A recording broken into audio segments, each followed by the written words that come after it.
Bonjour, ici c'est Marius. D'habitude, les sujets de mes vidéos concernent le croquis technique, mais cette fois, on va parler de réglage à zéro du micromètre.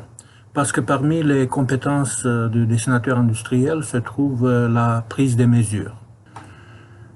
Ici, par exemple, nous avons un micromètre en pouces et nous devons faire le réglage à zéro, supposons qu'il est déréglé. On va regarder un petit peu et on verra en tournant doucement, en utilisant le cliquet d'arrêt qui est ici. Okay. Remarquez s'il vous plaît que présentement il y a parfaite coïncidence entre le zéro du tambour et cette ligne horizontale du manchon qui est appelée ligne de repère. Eh bien, si les deux éléments coïncident, comme nous avons pu constater, voilà, alors l'instrument est bien réglé à zéro. Dans cette circonstance, remarquez aussi que les touches de l'enclume et de la tige sont en contact. Alors, supposons maintenant que notre instrument il est un petit peu déréglé. Moi, je vais faire ces déréglages dans un sens, n'importe lequel.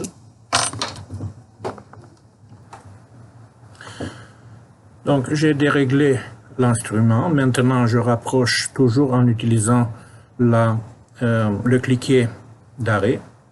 Et quand on arrive ici, on constate vraiment que la ligne 0 de tambour ne coïncide pas avec la ligne de repère de manchon.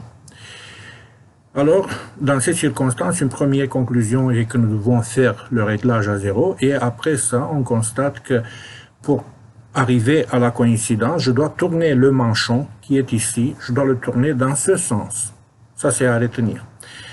Le livre nous indique aussi qu'avant de faire le réglage, c'est bien de nettoyer les touches. Voilà, pour s'assurer qu'il n'y a pas de particules de poussière. Maintenant, ce qu'on va faire, on va tourner en utilisant la clé à ergot. On va tourner dans un bon sens. Donc, remarquez la clé à ergot et ici, il y a un petit trou. On introduit ici, dans cet orifice, et je tourne. Et je vais vérifier maintenant si je me suis rapproché. Voilà, je ne suis pas très loin, encore un petit peu.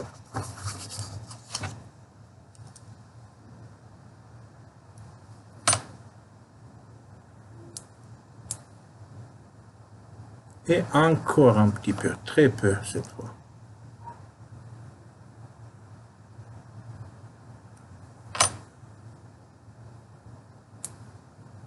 Voilà, c'est bien. Le réglage a été fait. Avant de dire que tout est correct, on va éloigner un petit peu et on va revenir encore une fois pour remettre en contact les touches. Et voilà. On dirait qu'on est satisfait. Maintenant, on veut voir si notre instrument de mesure, le micromètre, indique les bonnes valeurs. Pour ceci, je vais utiliser une cale qui est un étalon. Voilà, une trousse de cale ici. Je vais utiliser la touche qui indique la moitié d'un pouce. Et les spécialistes en métier tiennent le micromètre de cette manière.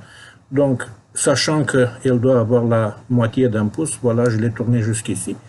Et après ça, je vais vérifier si l'instrument indique la bonne dimension. On écoute le cliquet d'arrêt, il fonctionne, et on constate, remarquez, que la dimension est bonne.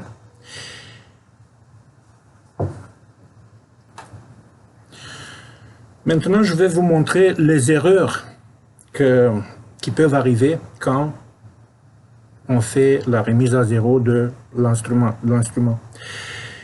En effet, la chose la plus importante, c'est de ne pas forcer l'instrument de mesure. Cet instrument de mesure, à l'intérieur, il a un mécanisme vis-écrou, on peut le voir ici.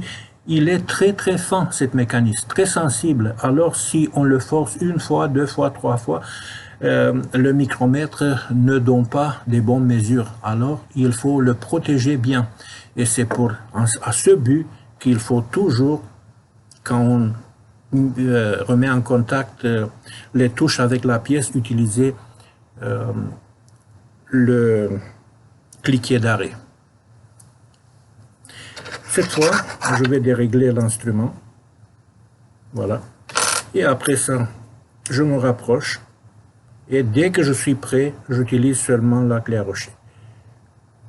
Ou le cliquet d'arrêt. Et on constate vraiment que le réglage n'est pas à 0. Ok, il n'est pas à 0. Donc on va tourner un petit peu ou plus. Et on vérifie encore une fois. Et il n'est pas à 0. Mais ici, on veut montrer à tout prix qu'il est à 0. Alors, je pourrais forcer l'instrument comme ça. Et voilà, c'est 0. Mais comme vous avez pu constater, l'erreur est que je n'ai pas utilisé le cliquet d'arrêt.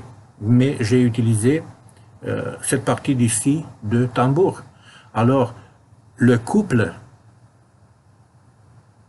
qui est prédestiné pour être utilisé ici n'est pas limité.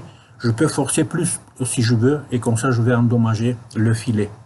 Et la preuve à ça, c'est que après un réglage mauvais que j'ai fait, quand je veux prendre les mesures, vous pouvez remarquer que la dimension de la moitié d'un pouce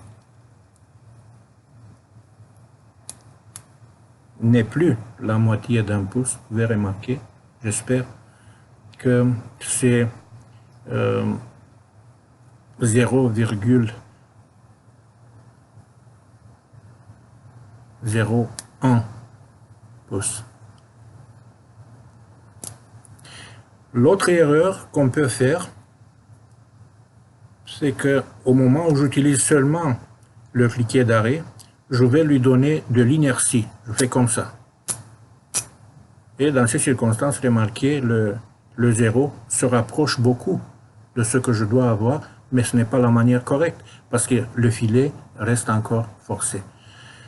Donc, le conseil est de ne pas forcer l'instrument. Merci de visionnement et respectez l'instrument de mesure si vous voulez qu'il vous donne les bonnes valeurs. Merci, au revoir.